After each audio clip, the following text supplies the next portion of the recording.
country who can spontaneously captivate an audience, and then we have one household which has two of them as well. So all of us know who I'm talking about. Please put your hands together. Who can spontaneously now, again, another redundant job of introducing Mr. One household with that kind of a name, you just can't get things wrong.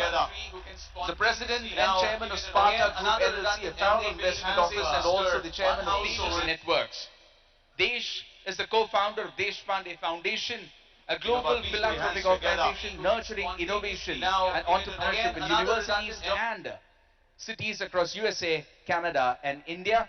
And now he's going to indulge all of us in a fireside chat with KTR Garu, asking all the questions that we have in mind on our behalf. 20 minutes, all yours, sir. Thank you. Thank you. Welcome. Welcome. Thank you, Desh. Honorable Minister, whom we fondly call you KTR. So thank you. Thank you very much. Thank you. Well, first of all, I want to congratulate you on how much you have accomplished at a young age. Just looking at your Wikipedia, and I realized that I graduated and left India in 1973 when you were not born yet. So congratulations on getting Cheers. so much done at a young age. Like you talked about, Telangana has achieved a lot in the last 8 years. Double the GDP, clean water, all these things. What were the core aspects of being able to achieve those fantastic results? And what do you think Telangana as a state needs to do to keep that trajectory going for the next 8?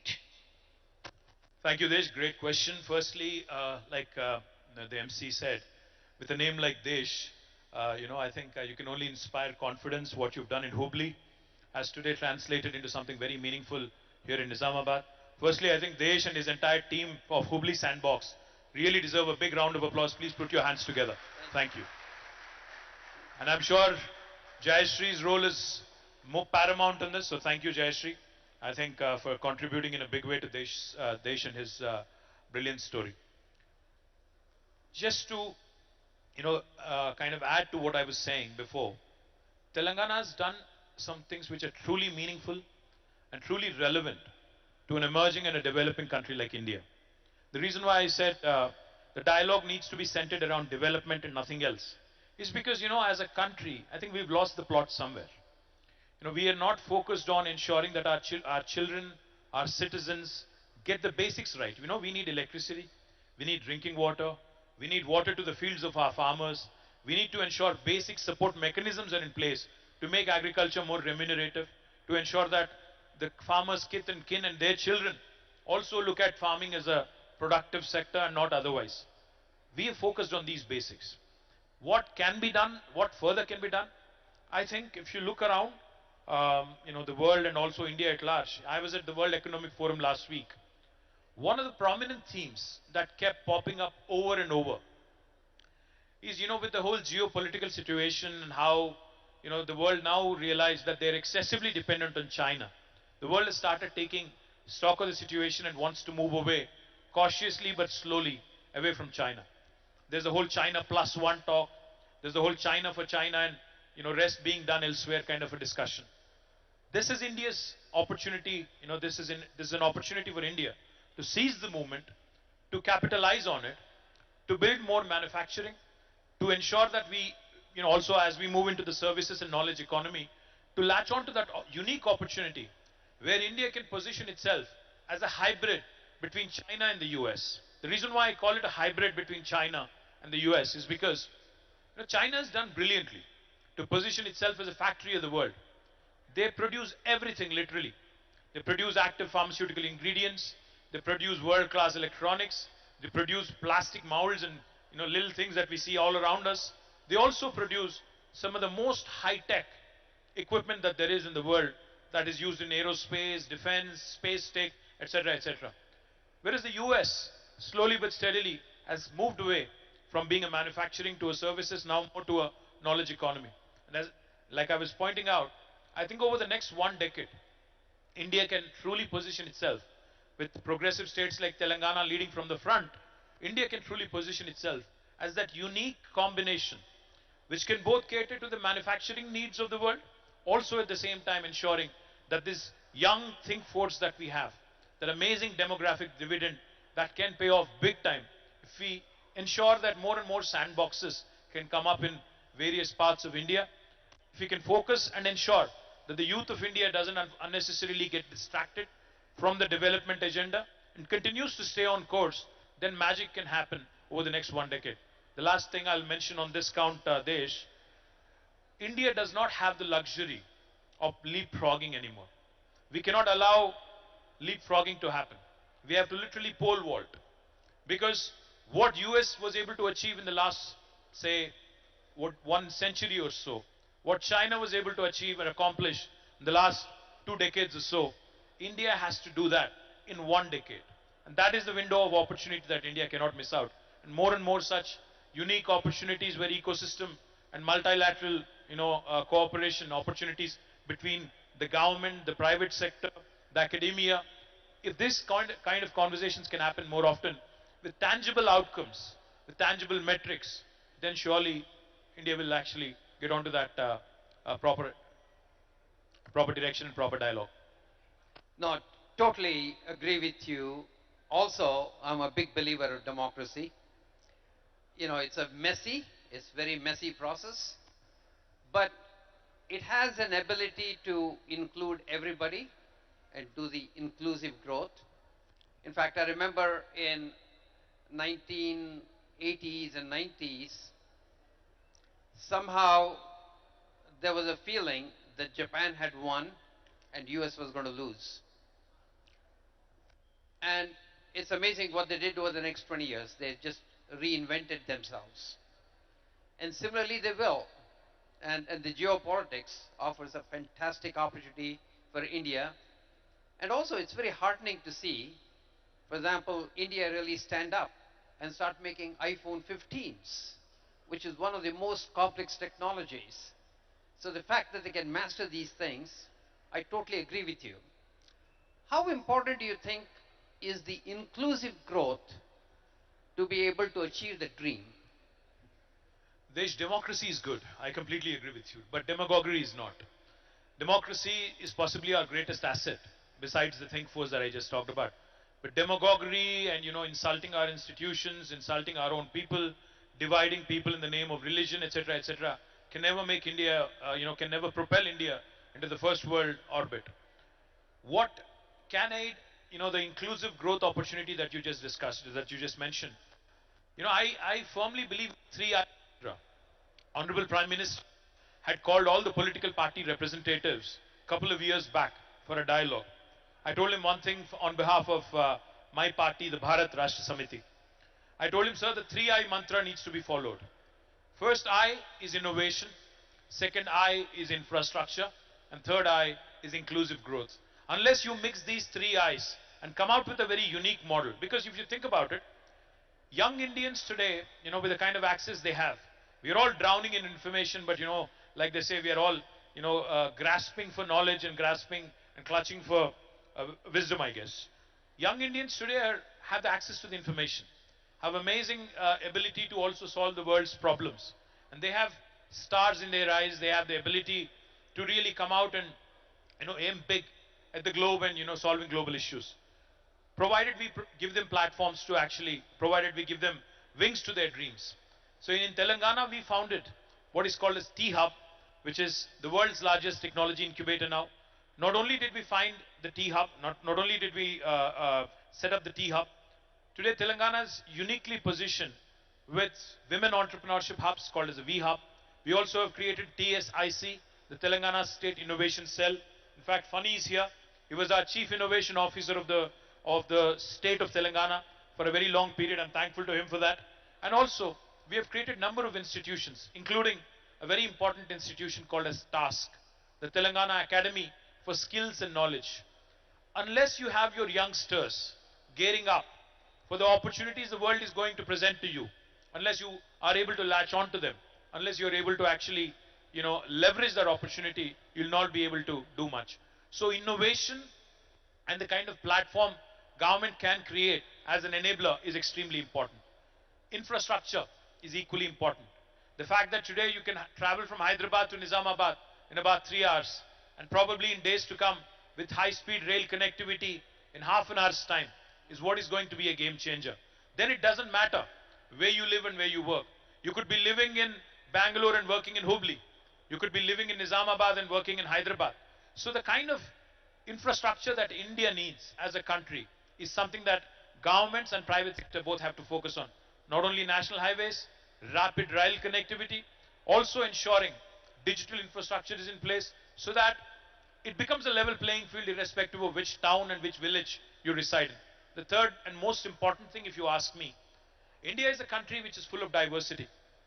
Everything in India changes every 150 kilometers.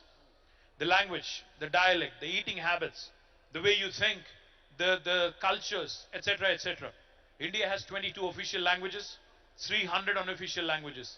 The language you speak at home versus the language I speak at home, while we are both brown skinned, are as different from each other as are possibly German and French. So this diversity of India needs to be respected.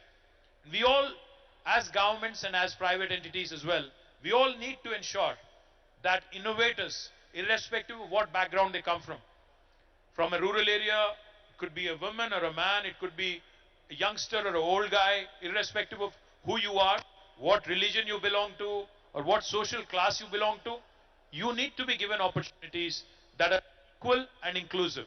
With this 3I mantra, I sincerely believe India can propel itself into the first league, first world. So, in the crowd here, we have a lot of well-meaning citizens, very excited young people from rural India. What can they do in their individual capacity to contribute to the growth and get India to achieve its desired position globally? I think all of us Indians, have been taught from a very early stage. When I was growing up as a young man in 80s and 90s, I used to see around me that, while we have this amazing problem-solving ability, we are always taught from a very early stage not to take much risk. We are told that you can be a job seeker, not a job creator. Entrepreneurship is something that has not been, promoted as a culture among Indian society.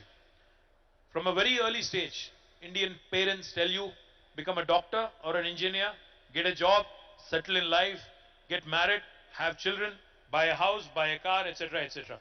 Not a single Indian parent would actually tell you, go out into the world, chase your dreams, follow your dreams, and be ambitious and actually take a risk. Unfortunately, debt in India is looked down upon, frowned upon. So this fundamental shift in attitudes that we ought to be risk-taking, we ought to think big, we ought to think global, and we are solving a problem.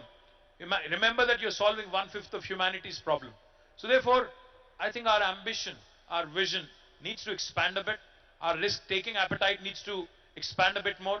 And culturally and sociologically, Indians need to start thinking big and start experimenting. Remember, after all, it's one life with a very limited lifespan, with a very limited capacity. So therefore, we need to risk a bit more is what I would say. And youngsters here especially, I think in my time, in Desh's time when we were growing up, I think there wasn't much appetite of capital. And today's India, and today's world, capital is not a challenge anymore. You can raise capital if you have the right kind of idea. If you have the right kind of product, the markets are there to lap it up. So therefore, I think taking a bit more risk, thinking big, thinking global, not just thinking India, I think that's the way forward from an Indian youngster's perspective, if you ask me. Well, I also want to thank you for personally finding ways to do it. I was in Basra yesterday and met these 10,000 students who are the cream of the crop. And this new initiative that Raju and Venkatraman have to really inject this entrepreneurial spirit in them is something that we really need to keep pushing, I think. Because when you ask them what would you want in the future, they all say government jobs. And so I think I think we have to make them a lot more ambitious, a lot more entrepreneurial to move the country forward. Now, we talked about how democracy is a good thing, but it has its own limitations.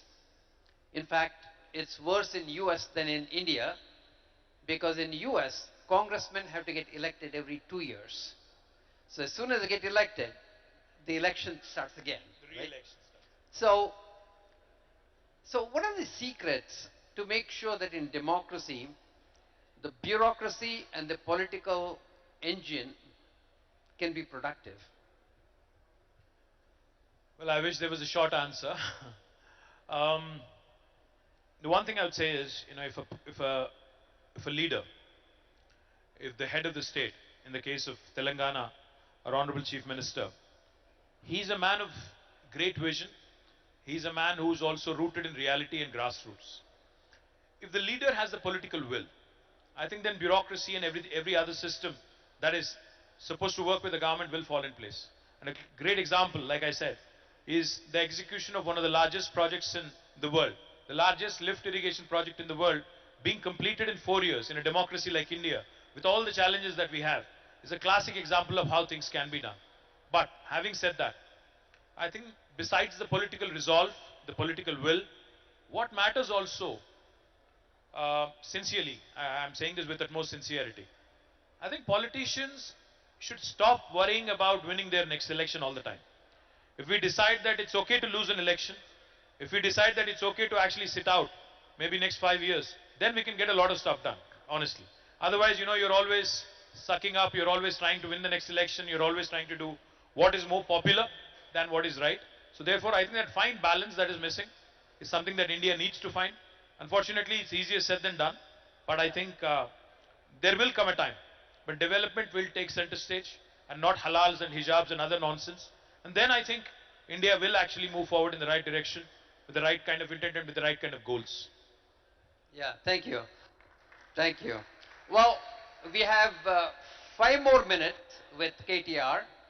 So if any of you have your questions that you want to ask him, please come forward and maybe we can ask them 1 or 2 questions. So please stand up and come here in the front so that we can bring a mic to you because we don't really have a lot of time. So KTR, one of the things that US seems to be doing pretty good is engaging the private citizens into the bureaucracy more as experts, right? Because our bureaucracy comes from an administrative capability and not really a vertical capability. I know you're trying that with people like Funny and so on. How can we make more of that happen? Great question, Desh. In fact, in Telangana, not only we have Funny, but in fact, my entire Department of Industry and Commerce and IT, Information Technology, has almost 15 different very bright young people from the industry who are working in various very senior positions. In fact, one of the gentlemen is working with us for the last 8 years, who is heading now our director as director of electronics and semiconductors, is currently in the US. So what we've done in Telangana consciously is we've co-opted for the best of the talent that there is in the private sector. We have invited them to be a part of the government and use this lateral entry as an opportunity to ensure that we get the best expertise. And I think you rightly pointed out, bureaucracy in India is more of an administrative capability.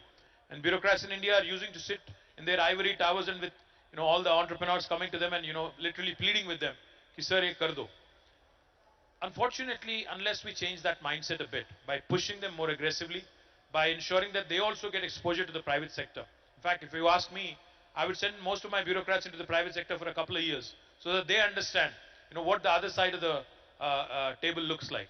So therefore, I think a mix of both, sending our bureaucrats and bureaucracy into the private sector for a bit, and also getting the private sector into government sector to co-opt them, I think is the right model. Way forward, I would imagine more and more positive outcomes with measurable goals, like how you do your performance appraisal. Yeah. Now that sort of a system also needs to be brought into government, and I think a combination of all this would really help. Yeah. Oh, that would be fantastic. So, any Hi. questions? Yeah. Yes.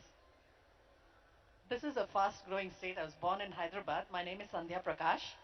Um, my question to you is, what is the program or the plan to have women leaders in the state of Telangana or all over the country as well? What would you see is the vision where more and more women can be there, represented, elected representatives as well, and also at the MLA level and other areas? So is there Soumya, a right? proper plan? You said Soumya, right? Sandhya Prakash. Sandhya. Thank you, Sandhya. Great question. See, honestly, we have not done enough justice. I'll not give you a fake answer. We have not done enough so far. There's still a lot of room. But I'll only urge one thing of women leaders and women representatives.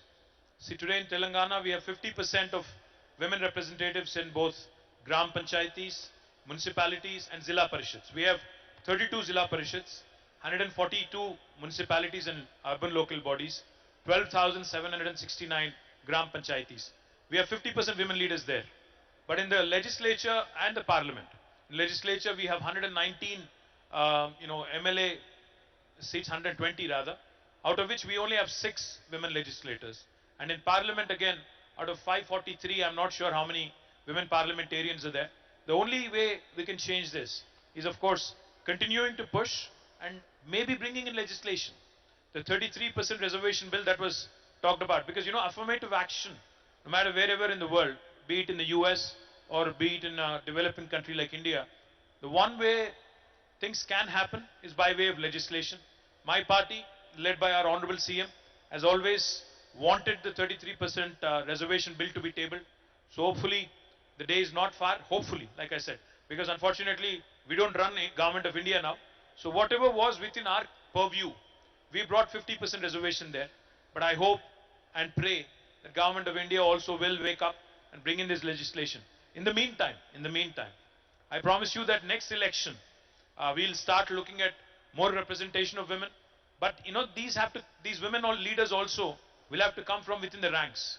You cannot be staying away from politics for 4.5 years and coming to us in the last 6 months and saying, listen, I need a seat because I have done some good work elsewhere, not in your political party maybe, but elsewhere. So I think a lot of pressure also has to come from within the ranks, and that sort of pushing the envelope has to come from within and not from outside. That's what I would think. Thank you, KTR. Thank you, Sandhya.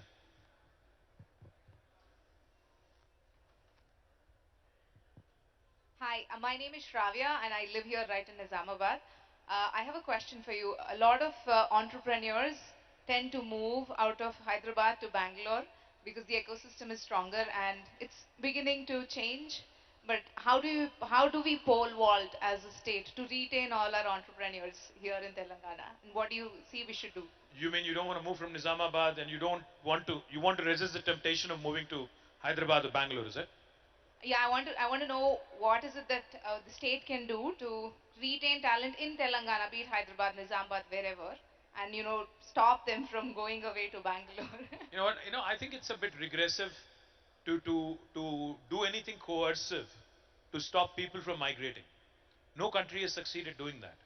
China has tried very unsuccessfully to contain people from urbanizing because they realize that urbanization is a real problem, suburbanization is a real problem.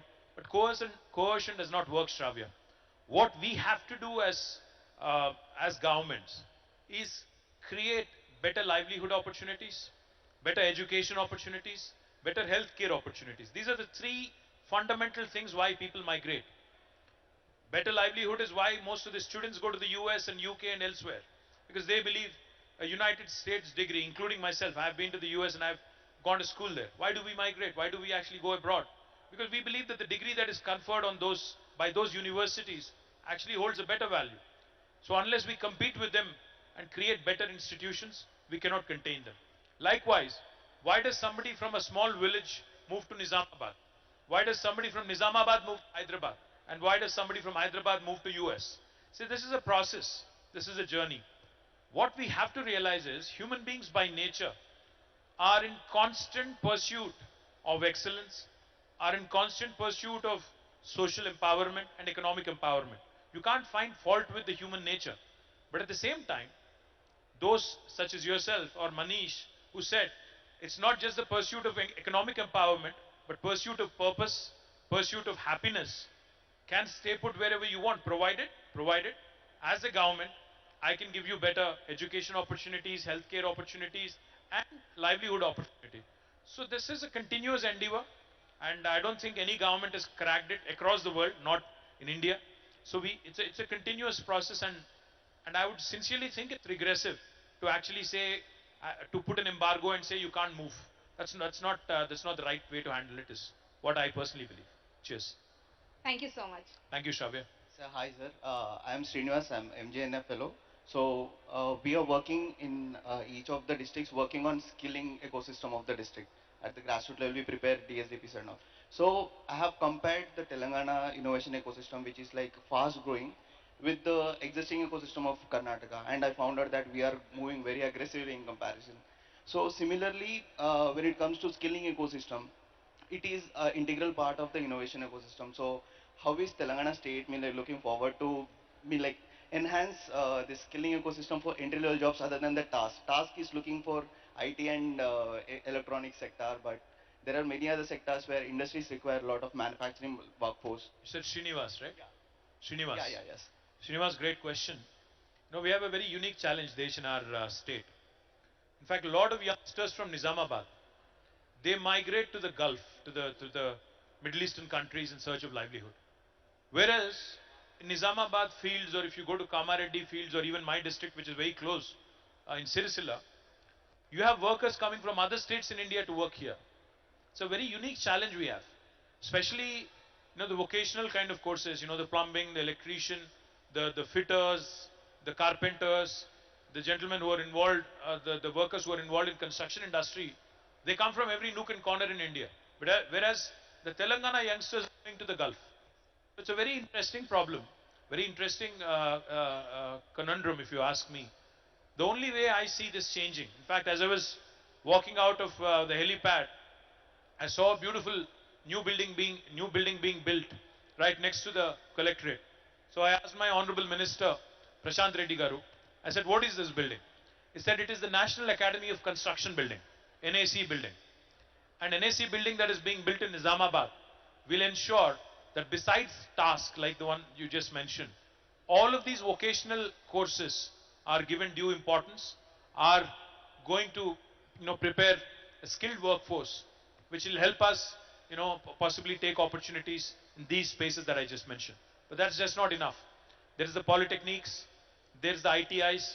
Unfortunately, we've not focused enough on them, but we are getting to that stage where we'll probably start looking at more and more internships, apprenticeships, and practice school kind of an option, where we can have these children working, doing their diploma courses, work in the industry for about 6 months, gain practical exposure, so therefore become more readily employable by the time they graduate. A combination of all these, I think, will encourage our local youngsters get better employment opportunities. Yeah. Okay, so we are happily looking forward to engage in that kind of Thank you, ecosystem. Sri. Thank you. So, of the four questions that we, just a second, sir. Of the four questions, as you said, little things in our control. Would like to get another lady to ask a question. Yes, go ahead. Hi, my name is Hannah. I'm from Minerva University. I'm one of the exchange students here. I was wondering if people going through public education, higher public education, as compared to private education, do get the necessary skills to be the future entrepreneurs and skilled workers, whether they have skills that are on a competitive level with those who graduate private institutions. Great question. I didn't get your name. Hannah. Anna. Hannah. Hannah. Hannah, great question. I'm pretty sure, I'm going to go on a limb and take a guess, that both Raju and Desh went to a government school. Am I right, or did you go to a private school rather? You did. See, these two gentlemen who made it big in their life and who are now giving back to their cities, Nizamabad and Hubli, have both gone to a public school, not a private school. So, it doesn't really matter whether you go to a public school or a government school or a private school, as long as, you have the ability to imbibe, learn, and be ambitious in terms of your worldview and world outlook. Because I know of a number of leaders, including our chief minister, who's actually gone to a public school and has become what he has become as a first generation politician. So no matter what you want to achieve in life, be it a top-notch a leader in public life, a politician, a bureaucrat, or an entrepreneur. I think what matters is how well you imbibe those skills and not otherwise, and where you imbibe them from. So I hope I answered your question partially at least. Cheers. Thank you. Hannah, also I'd like to add that the fact that you're coming to India and spending 3 months will make you a better entrepreneur. So why is it that people from Nizamabad do well in Dubai, people from Orissa do better in Nizamabad? Because out of box thinking is very natural for people when they come from a different place. So what we need to do is to inject all of that training into education systems will make you so that a better people can think out of box, living exactly in the box. They don't have to go far away to learn all this, but having a conscious way of exposing people to different experiences is what makes them creative. And so, fantastic. Thank you. Thank you very much. You know, I think. Thank you so much. Request Mr. Desh to stay on stage and also felicitate KTR Garu. Thank you so much, KTR Garu, for your time and patient hearing to all the questions and responding to all of them in your trademark style. Right? Thank you, Chief. Thank you, thank you, thank you. Right? Okay. So KTR Garu is now moving to the agri sector where he'll be interacting with all the farmers there. And we will continue with our interaction, the beautiful panel that's set up next.